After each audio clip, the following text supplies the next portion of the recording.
আজকে আরও একটি নতুন গল্প নিয়ে হাজির হয়েছি আমি কৃষ্ণদাস। আপনারা দেখছেন মন মন মানে মনের সাথে মনের কথা। গল্পটি সংগ্রহ করা। গল্পের নাম ঘর ৩১ নম্বর। মেডিকেল হোস্টেলের একটি অন্ধকার গল্প। হ্যাঁ, গল্প পাঠে আমি কৃষ্ণদাস। তখন রাত ঠিক ৩টে। মেডিকেল কলেজের হোস্টেলের করিডোরে হালকা বাতাস বইছে। মাঝে মাঝে পুরানো টিউবলাইটটা নিভে যাচ্ছে, আবার জ্বলছেও। চারপাশে এক অদ্ভুত নীরবতা। সবাই ঘুমিয়ে পড়েছে, শুধু আমি জেগে আছি। আমি অরিন্দম, ফাইনাল ইয়ারের মেডিকেল ছাত্র। আজই আমার ডিউটি শেষ হয়েছে হাসপাতালের মর্চুয়ারিতে।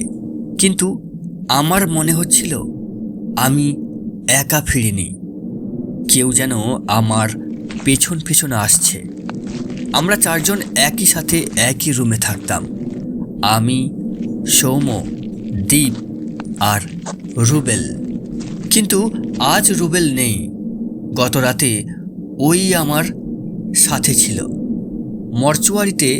ও তখন বলেছিল, ভাই, ঘর ৩১-এর ভেতরটা দেখেছিস? চোখ বন্ধ হচ্ছে না রে। আমি হেসে উড়িয়ে দিয়েছিলাম। কিন্তু সেই রাতেই ও নিখোঁজ হয়ে গেল।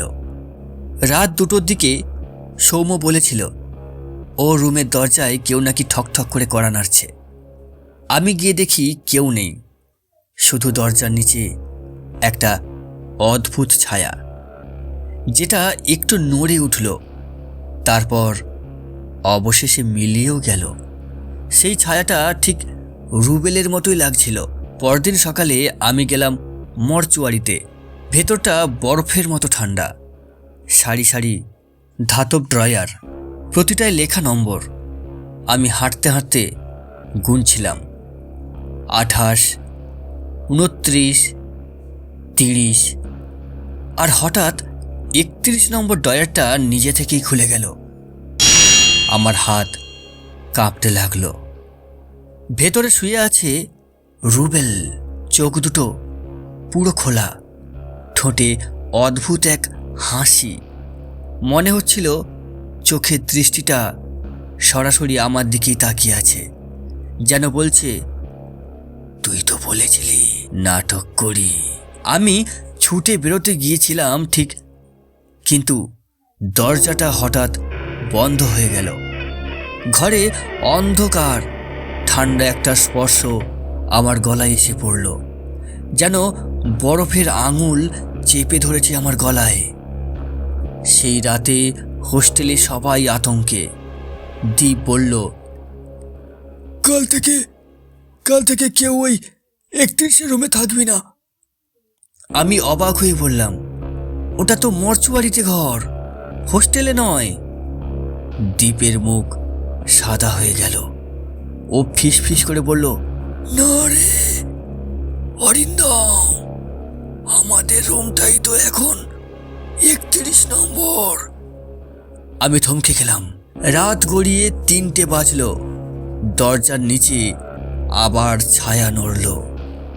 এবার ৩টে আলাদা আলাদা কণ্ঠ একসঙ্গে ভেসে উঠল, আমাদের ঘর ফাঁকা রাখিস না অরিন্দম। আমি চিৎকার করে ওঠার আগেই আলো নিভিয়ে গেল।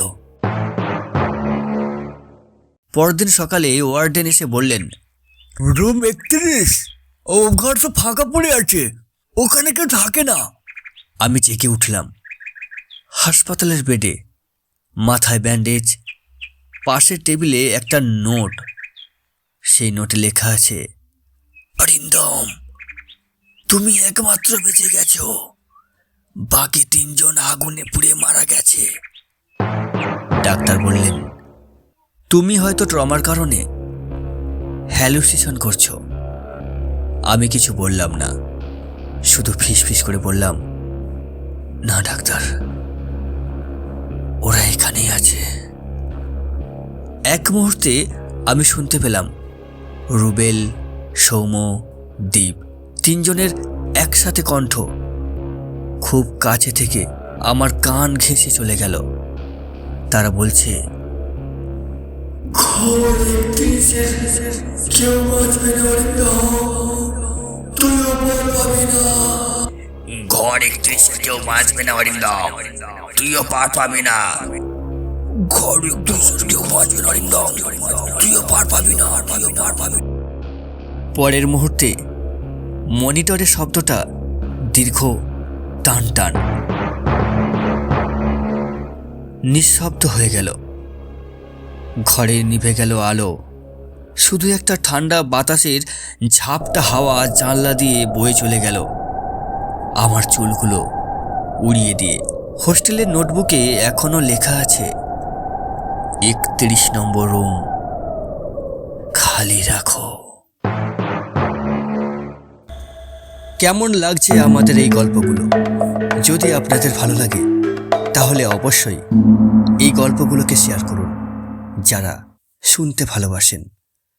ভালো থাকবেন প্রত্যেকেই। শুভরাত্রি।